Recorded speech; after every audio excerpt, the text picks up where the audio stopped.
But the first question I have is, how does Scarborough handle holidays and fulfillment?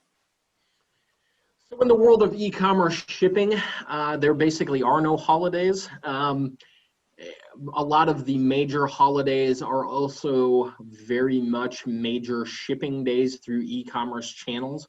So for each one of our clients, we offer a customized solution. And in some cases, that means that on major holidays, we are working and fulfilling orders.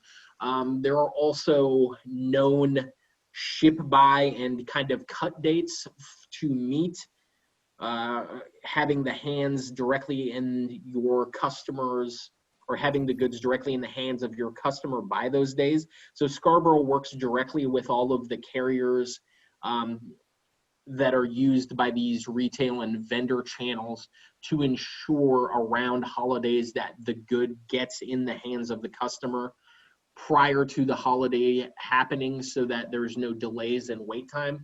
But additionally, based on the commodity, part of our customized solution offering may very well be to offer fulfillment services on those holidays, to meet your customers' needs and ensure your product continues to go to market, and meet the things like Amazon's expectations for 2-day Prime around holidays and all of those kind of things.